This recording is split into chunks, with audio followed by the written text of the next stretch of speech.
नमस्कार, प्रतिज्ञा परिवार में स्वागत है। अब अंतिम समय आ चुका है कि 40% कैसे लेकर आएँ।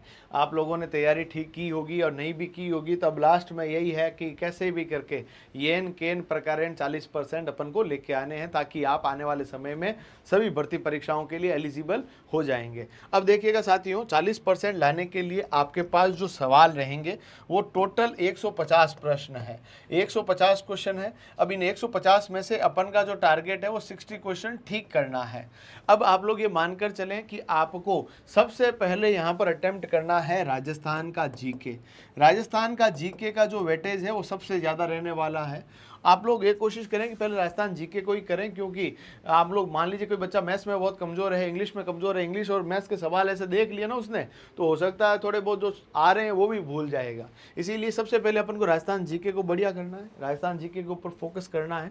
और एटलीस्ट यहाँ से आप लोग 35 से 40 सवाल सही करने का टारगेट रखें। और यहाँ से 35-40 सवाल सही कैसे हो सकते हैं कि आप लोग सवाल को ढंग से 2-3 बार पढ़ें, और जब नहीं वगैरह जो लिखा हुआ है गलत है, इस तरह के शब्द जो लिखे हुए हैं उनको बार बार हाईलाइट करें, है ना। मिलान करने वाले सवालों के ऊपर ध्यान दीजिएगा और इस तरह के फोकस करके वहाँ पर हाथों हाथ ही करने का प्रयास करना है। और जो दिमाग में पहली बार ऑप्शन आ रहा है, जो आपके मस्तिष्क में सबसे पहली बार में आंसर आया है, उसी आंसर को आप ठीक माने। यूँ नहीं बार बार आप लोग आंसर को चेंज कर रहे हो, तो वो समय कब होता है, जब चेंजेस के चांसेस कब होते हैं, जब आपके वो पूरा का पूरा ब्रेन के अंदर जो कॉन्शियस नहीं है वो सब कॉन्शियस माइंड के अंदर है। कई बार अपन को ये लग रहा है उत्तर ये लग रहा है, कम पढ़ने के कारण इस तरह की चीज़ें आती है। तो यहाँ पर आपको जो सबसे पहले आंसर आ रहा है, सबसे पहले मस्तिष्क के अंदर जो चीज़ आई है उसी के ऊपर फोकस करना है। तो 35 से 40 सवाल इसको ठीक करने की कोशिश करनी है। इसके बाद अपन को हिंदी पे फोकस करना है।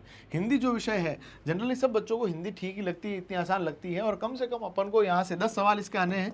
10 में से 5 या 6 सवाल यहाँ से ठीक करने की कोशिश करनी है। मिनिमम से मिनिमम है, मैक्सिमम 10 में से 10 भी कर सकते हैं, आप लोगों के ऊपर निर्भर करता है। फिर तीसरा सब्जेक्ट है रीजनिंग। देखिए रीजनिंग जो है हर बच्चे को आती है। रीजनिंग के कम से कम आपके पास 10 से 12 सवाल रहते हैं, वो फिक्स है नहीं इसके सवाल, 10 से 12 सवाल रहते हैं। और यहाँ से अपन को 5 से 6 सवाल और ठीक करने की कोशिश करनी है।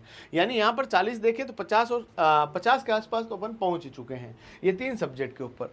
अब अपन के पास जो सब्जेक्ट रहता है उसका नाम है इंडियन ज्योग्राफी।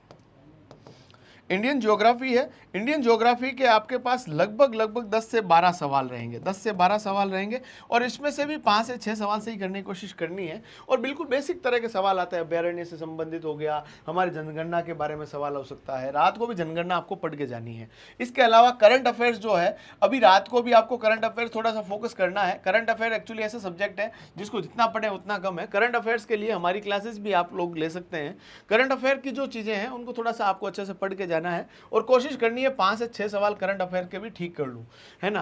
अब 2 से 3 भी हो सकते हैं, या थोड़ी संख्या ऊपर नीचे भी हो सकती है, परंतु फिर भी कर सकते हैं। इसके अलावा भी अभी सब्जेक्ट बचा हुआ, कंप्यूटर बचा हुआ है। कंप्यूटर के अलावा आपके पास जो है इंडियन हिस्ट्री बचा हुआ है, इंडियन हिस्ट्री है। इंडियन हिस्ट्री में भी आप लोगों को थोड़ा बहुत तो आता ही है भाई, इंडियन हिस्ट्री है। इंडियन हिस्ट्री के अलावा साइंस बचा हुआ है, मैथ्स बचा हुआ है, साइंस बचा है, मैथ्स है, अर्थव्यवस्था है, इंग्लिश है। ये सब सब्जेक्ट अभी भी और भी बचे हुए हैं। इन सब सब्जेक्ट के अंदर भी अपन लोग देखें तो कंप्यूटर बचा हुआ है, कंप्यूटर तो मैंने लिख दिया, है ना, इंग्लिश है। ये सब सब्जेक्ट अभी बचे हुए हैं। इन सब्जेक्ट के अंदर अपन लोगों के पास मान लीजिए 60 सवाल है, और 60 में से ढंग से तुक्के भी लगाए ना, ढंग से तुक्के भी लगाएं, तो 12 से 13 प्रश्न तो ऐसे ही ठीक हो सकता है। और ढंग से इसके लिए भी टेक्निक यदि अपना लो आप लोग, हमारी वाली यदि इसको टेक्निक को अपना लो, तो इसको 13 से 18 तक ले जा सकते हैं। 4-5 सवाल और ज़्यादा सही हो सकते हैं।